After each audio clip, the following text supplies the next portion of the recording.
네, 여러분 안녕하십니까? 김소연 변호사 연결해서 알아봅니다. 안녕하세요.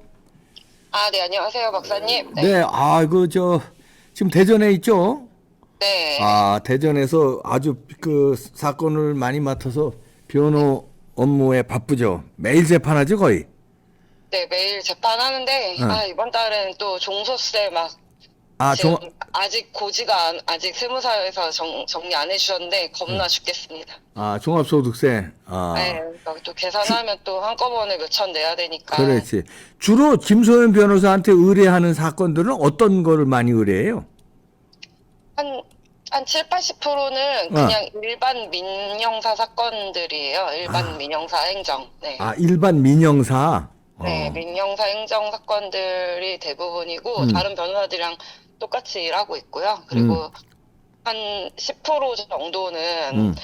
소위 말하는 공익 사건들, 공익 사건은. 네, 뭐 무료 변론을 하거나 아니면 어, 정치권에 어, 뭐 피해를 입었거나 아니면 어, 중요한 뭐 이슈들, 정치 이슈들이 포함된 어. 사건이거나 이런 것들이고, 한 10%는 제 사건입니다. 아, 아니, 하도 고소고발을 많이 당해가지고, 네. 김소연 변 누구한테 그렇게 많이 당했어? 제가 정치권 등장한 게 2018년 그 2월이거든요. 예, 네, 근데, 박범계 영입으로 박범계요. 등장했는데, 그때부터, 어, 그러니까 박범계 측근들이 구속된 게 2018년 11월이에요. 네. 네, 그때부터 지금까지, 그러니까 몇 년이야, 만 4년도 넘어서 5년 다 돼가는 아, 기간 동안, 뭐 고소고발 한 30건 정도 당한 것 같아요. 징글징글하다. 네네, 예, 징글징글해요, 진짜. 진짜 뭐 잘못된 거 밝히기만 하면 일단 고소부터 합니다. 하여튼 저놈들 징글징글해. 저들은, 지금 네, 김남국이 고소고발, 국회 윤리위에 제소 결정했대, 민주당이. 이제 이거 손털기 나서나, 민주당이 남국이 버리나? 네, 어떻게, 제가 어제 거 뉴스를 못 챙겨봤는데, 아, 이 아, 때문에, 예, 제가 뭐 대충 헤드라인만 봤더니, 예, 김어준 방송에 예.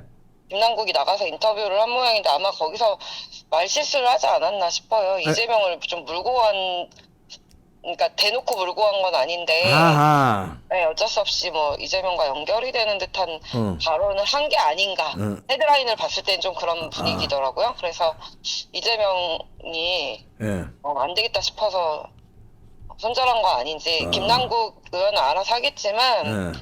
그 소위 말하는 마티즈 당한다, 드럼통 당한다라고 표현하거든요. 드럼톤 당하는 건 뭐예요? 그 이재명 대장동 사건 뭐 이것저것 그 음, 불거지면서 어. 지금까지 한 5분 돌아가셨거든요. 아, 네, 네. 이제 좀 막 몇 년 지나서 또 어, 우리가 잊어버리기도 했는데, 예, 뭐, 문재인 정권 시작 때부터 계속 뭐 마티즈에서 이제 극단적 선택하신 분들도 계셨고, 음, 네, 그리고 이재명 사건에서는 뭐 의문사 같이 비슷하게 아, 뭐 사건 관계자들이 뭐 모텔에서 변사로 그러게. 발견된다거나 뭐, 드럼통은 그 드럼통에 넣고서 시멘트로 발라버려가지고 바다에 빠뜨리는 거 그거 얘기하는 거예요? 네, 그거를 우리가 이제 빗대어 얘기를 하는데 영화에서 많이 나오잖아요. 그러니까 영화에 마티즈는 네. 뭐예요? 마티즈. 마티즈에서 이렇게 막 그 번개탄 피워놓고 번개탄, 네, 돌아가신 분들이 문정권 야, 초반에 좀 있었어요. 네, 그러네. 야, 네, 김남국이 네, 까딱하면은 국정원 뭐 이제 이런, 네, 드럼통이나 마티즈 당할 네, 판이구나. 그러니까 김남국은 알아서 하겠지만 예, 이렇게 이재명이 대놓고 손절을 쳤다면 예. 더 떠들어야죠. 지금은. 그래, 이제는 네, 유동규처럼 이제는 지가 살기 위해서 이제 네. 다 폭로하는 수밖에 없지. 지도 그러니까 죽고 이제 돈이 같이 중요한 게 아니죠. 목숨이 중요하죠. 목숨이 중요하지. 네네. 아, 그러니까 지금부터는 음. 살기 위해서 행동을 해야 돼요. 이제 김남국은. 그렇지. 이거 뭐 돈 그거 지금 몇십억인지 몇백억인지 몰라도 그거 살리려고 네. 정치적으로는 죽어도 좋다. 그거 살리다가는 목숨이 나가지. 뭐 예? 막말로 가족이라도 있어서 어, 처자식이라도 있어서 돈 어디 묻어놓고 어. 뭐 이 한 몸 희생하자 뭐 이런 생각을 할 하는 상황도 아니잖아요. 그렇지. 김남국 의원은. 가족도 없지, 여기. 네, 뭐 되게 모태솔로로 알려져 있는데 어. 뭐 돈 때문에 그깟 돈 때문에 어. 뭐 목숨까지 위협받는 일이 없었으면 하는 개인적인 안타까움이 있습니다. 아. 저랑 한 살밖에 차이 안 나거든요. 그래? 네네, 되게 아니, 어려 보이잖아요, 김남국 의원이. 김남국이 어려 보이는 게 아니라 김소연 변호사가 어려 보이는데? 아니요, 저는 이제 내년이면 저희 큰애가 성인이라서. 네. 네. 결혼을 일찍 했잖아, 김소연 변호사는. 예. 네네네네. 야, 그 중요한 말 했다. 김남국이 방송 들어야 되는데. 네, 야, 김남국은 목숨을 일단 부지해야 뭐든 억울함을 풀든 뭐 어, 좀 이미지를 바꾸고 그렇지. 다른 삶을 살든 뭐 기회가 있는 거니까. 야, 출세도 좋고 돈도 좋지만 살아야 될 거 아니냐, 남구가. 네, 예? 일단 살아야 돼요. 왜냐면 제가 이제 이재명 사건 때 돌아가신 분 중에 직접 아는 분이 딱 한 명 있는데, 누구요? 근데 그분이 이제 골수 골수 문과. 예. 문바였던 그 백개문제 사이에서는 굉장히 유명하셨던 분인데, 이병철 씨라고 이병철 있어요. 씨 돌아가셨지. 어. 네네, 그분 이제 돌아가셨을 때 사실 뭐 많은 변호사들하고 음. 뭐 같이 활동했던 분들도 함께 그 깨시안의 이민구 대표님부터 예, 시작해서 예, 네, 많은 분들이 같이 빈소 가 있었거든요. 저도 가 있었고. 예, 그런데. 네, 근데 되게 정말 막 무서웠어요. 그때 김사랑 언니도 막 무섭다고 어. 계속 같이 있었고. 근데 이게 그분이 다른 건 아니고 이재명 그 변호사비 대납 사건 그 관련된 담당 변호사와의 통화 녹음을 1일부 오픈을 했었거든요. 그랬는데 그렇게 당했구나. 네, 뭐 당했다고 보여지죠. 보여지죠, 뭐 그러니까. 그냥 그 건강상의 이유라고 사인은 뭐 그런 식으로 밝혀진 것 같은데 예.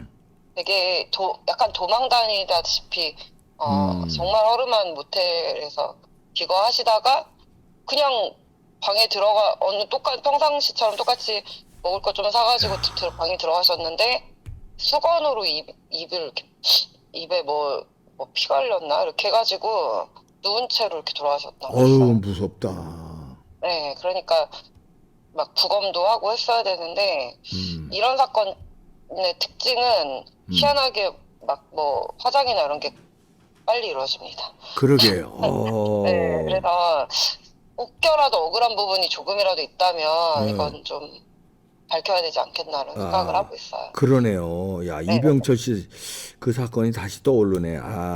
남국이가 이거 잘 처신해야 된다. 그런데 이 지금 코인 사태 터지니까 준석이가 코인 얘기를 안 하네, 이준석이.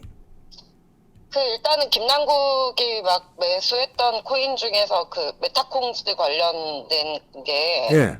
있는데 그 메타콩즈라는 뭐 거기 회사에 이름값 띄우는데 역할을 때 이두희 씨라는 사람이 네. 이준석하고 같이 더 지니어스를 출연했던 서울대 뭐 컴공인가 나온 친구거든요. 그렇지. 예, 예. 뭐 근데 아이돌 그룹이랑 결혼한. 예. 뭐 저는 사실 예능을 아예 안 봐가지고 몰랐어요. 네. 지니어스 나간 거 알아요, 거기. 예. 네, 저는 예능을 진짜 안 보거든요. 몰랐는데 그 친구 예전에 이준석의 뭐 청년 정치 그쪽 사단에 있다는 사람한테 제가 제보를 받은 게 있었는데 예. 그 무슨 사자들이야 뭐 성난 사자 무슨 사자들 있거든요. 예, 예. 근데 네, 그렇다고 그러고. 예. 이두희 씨가 대표로 있는 예. 네, 무슨 사자들 못된 사자들인가 무슨 사자들의 예. 회사에 그 이준석의 핵심 브레인이 뭐 거기에 들어가 있다라고 예. 제가 들었었거든요. 오. 네, 그게 이제 박종원이라는 사람인데 예. 진짜인 거예요. 보니까. 오. 그러니까 이준석과 굉장히 가까운 사람이 그 메타콩즈의 이사인가 뭔가로 예. 뭐 부장인지 뭔지로 들어 일을 하고 있었더라고요. 그러니까 제가 볼 때 메타콩즈로 어쨌든 김남국은 일시적으로 반짝 돈을 엄청 벌었거든요. 그 드러났고. 예. 근데 네, 그런데 이준석 최측근이라고 브레인이라고 불려지더라고요. 그 내부자들한테 들었거든요. 그럼 브레인이 거기에 들어가 있고 이두희 씨랑도 이준석은 굉장히 친분이 있는데 뭔가 내부 정보로 반짝 이렇게 돈 버는 기회가 있었다고 하면 준석이를 패싱했을까? 그렇지. 아하. 남국이보다 오히려 준석이가 또 말하자면 큰 역할을 할 수 있을 그 당시에는. 네, 그리고 이준석 같은 경우 좀 뭐 나름 영악하기 때문에 네.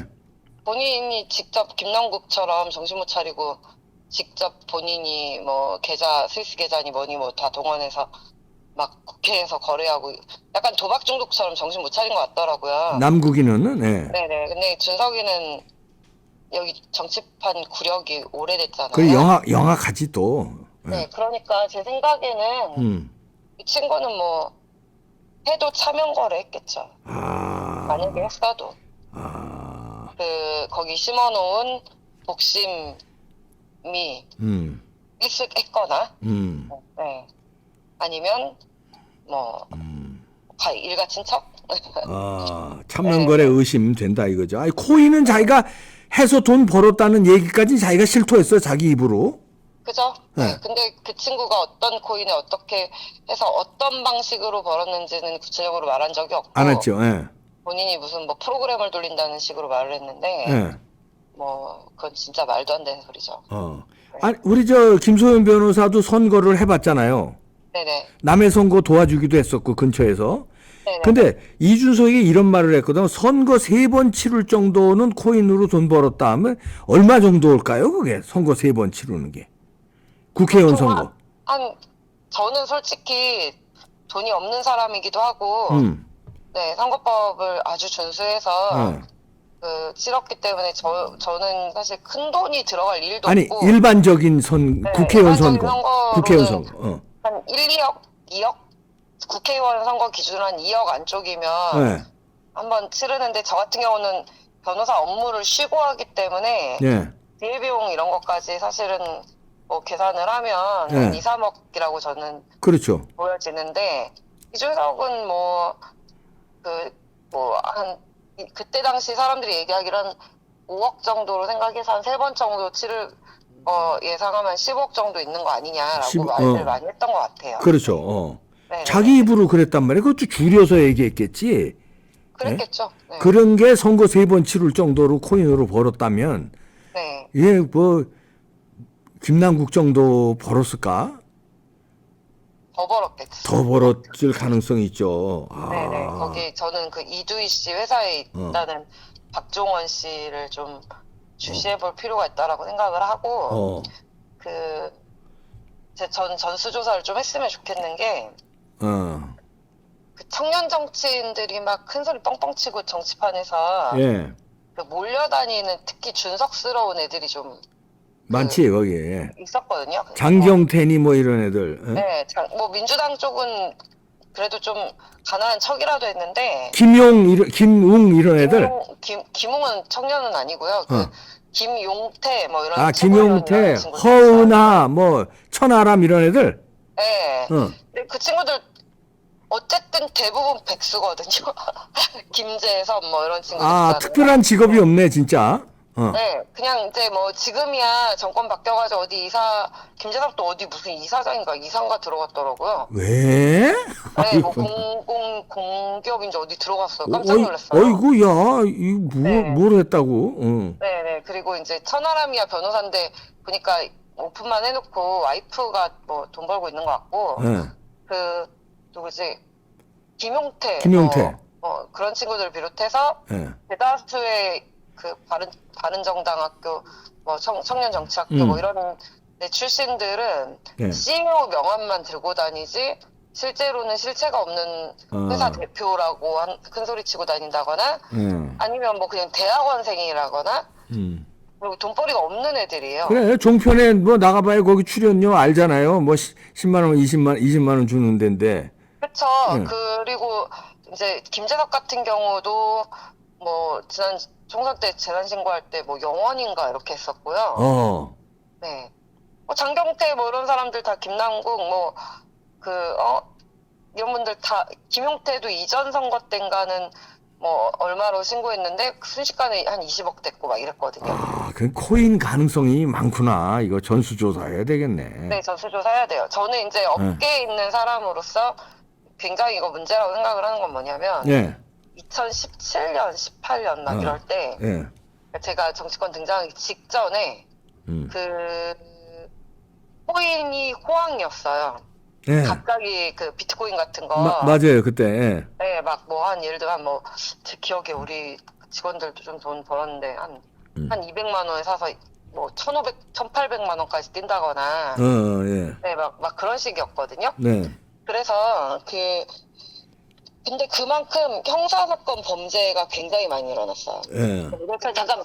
네, 형사사건 범죄가 어. 진짜 많이 일어나서 어. 네네네네. 그래서 그때 당시 변호사 사무실에도 굉장히 많은 사건들이 이렇게 뭐 선임이 되고 사기 사건으로 조사도 많이 이루어지고 검찰청에서도 계속 수사하고 막 이랬었거든요. 예.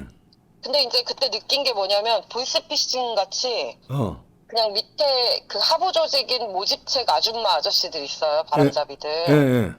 그런 사람들만 계속 잡아서 처벌하고 나와봤자 그 사람들 돈 번 것도 없는데. 아하. 네, 뭐 그러고 뭔가 약간 헛다리 짚는 수사를 일부러 하는 느낌이었거든요. 아하, 예. 네, 제가 아무리 저는 검사나 경찰 경험이 없지만 어쨌든 형사 전문 변호사니까 사건 경험상 그렇지, 보고 예. 있으면 어디를 쳐야 이거는 수사가 제대로 될 거다라는 게 보이는데 일부러 안 잡는 느낌 있잖아요. 그러니까 수사하는 척하고 조물애기들만 잡는 거죠. 하는 척. 네. 했다. 네, 그래서 예. 실제로 이제 코인 장이 열려서 그냥 들어갔다가 얼떨결에 뭐 돈 벌려고 좀 하다가 사기당한 사람들, 반대로 사기 가해자로 연루된 사람들, 뭐 이런 사람들만 처벌받고 끝나고 그랬거든요. 아하, 예. 근데 그때 어떤 일이 있었냐면 제가 2018년 총괄로 기억을 하는데 그렇게 한참 뭐 문제가 막 이제 여기저기서 막 터지기 시작하고 있을 때쯤 네. 갑자기 코인 거래를 코인 지갑 이런 거 비트코인이나 그러니까 빗썸이나 업비트 이런 데다 계좌 만들 때 개인 인증을 하거나 아니면 허가 비슷하게 TO가 있어야 들어가는 그런 것처럼 좀 제한을 되게 심하게 갑자기 해요. 그리고 그쯤에 코인장이 빠질 사람들은 쫙 다 빠졌어요. 아, 선수들은 이제 먹고 다 먹튀해고 이제. 네, 정치권도 많이 제가 알기로 빠졌고 그 사전 정보가 있어가지고 이제 그러면 폭락했을 거 아니에요. 그렇지, 폭락했잖아요 그때 쭉쭉. 네. 저는 이제 그쯤에 저희 직원 중에 한 명이 되게 돈을 많이 벌어가지고 그럼 나도 들어가 봐야지, 계좌 만들어줘 주세요, 어떻게 하는 거예요 했는데 제가 딱 들어가려고 했더니 그때 이제 거래 제한이 돼가지고 못 들어갔거든요.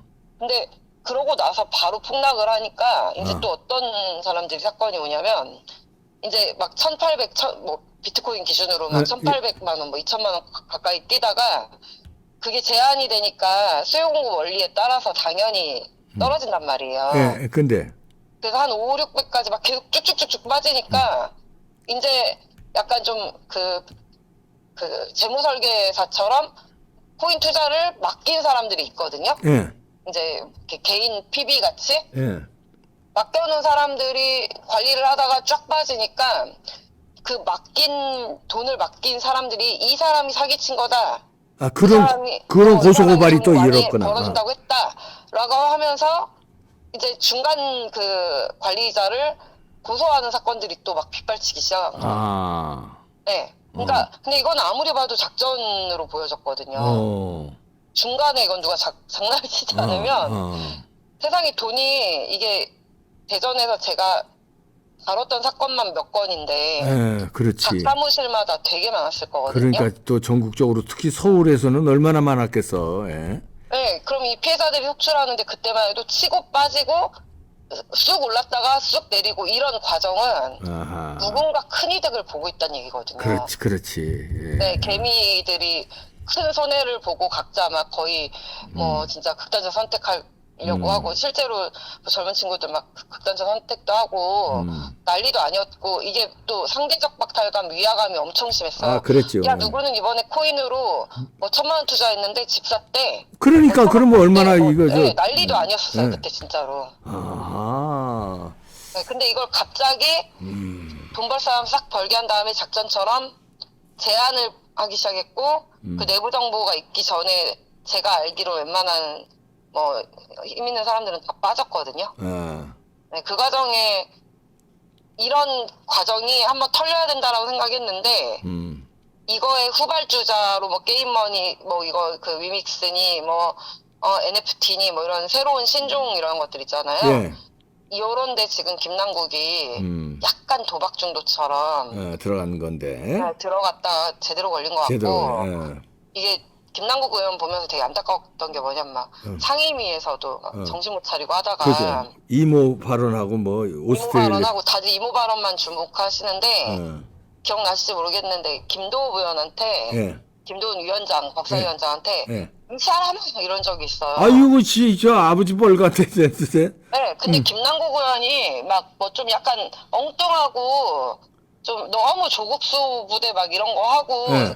그래서 그렇지 예의가 없거나 아니요, 얼마나 싹싹한데 이런 또. 거 되게 이쁘게 하는 편이었었어요. 얼마나 싹싹한 놈인데 알지? 네, 예의를 안 지키고 이러지 않아서 오히려 얄밉게 말 이쁘게 하면서 할 말 다 해서 너무 그렇지. 미웠죠. 네. 네. 근데 갑자기 뜬금없이 이 사람아 뭐 이런 일이 있었거든요. 오. 네, 근데 이거는 제가 볼 때 코인의 정신이 나간 거네 그때. 네, 정신 나갔다가 네. 자기도 모르게 이렇게 헛소리가 그러니까 코인이 막 갑자기 뭐 떨어지거나 자기 뜻대로 안 돼서 그 와중에 뭔가 말이 잘못 나갔던 것 같아요. 이 김도우 위원장께서 뭐 이 사람이 발언하겠습니다 뭐 이렇게 하시고 재밌게 넘기긴 했는데 자기들도 이제 어처구니 없으니까 김남국 의원 평소 행실도 알고 넘어가긴 했는데 이게 좀 안타까웠던 게 이거 중독이거든요. 뭐든지 간에. 그렇지. 네, 이거 진짜 중독이. 이게 돈을 막 돈 욕심이 있고 이런 문제가 아니라 사실 진짜 게임머니 같이 느껴져가지고 그 온라인상에서 숫자가 오고 가는 거라서 주식도 중독이고 중독이 된단 말이에요. 예. 이거를 제가 볼 때 초반에 시드머니를 누군가 꽁으로 쥐어준 것 같거든요. 그렇죠. 마약처럼. 자, 남구가 네. 돈보다 목숨이 중요하다. 이제 좀 정신 차리고 제대로 처신하기 바랍니다. 자, 김소연 변호사였습니다. 네, 감사합니다. 감사합니다. 네. 이야, 살아라.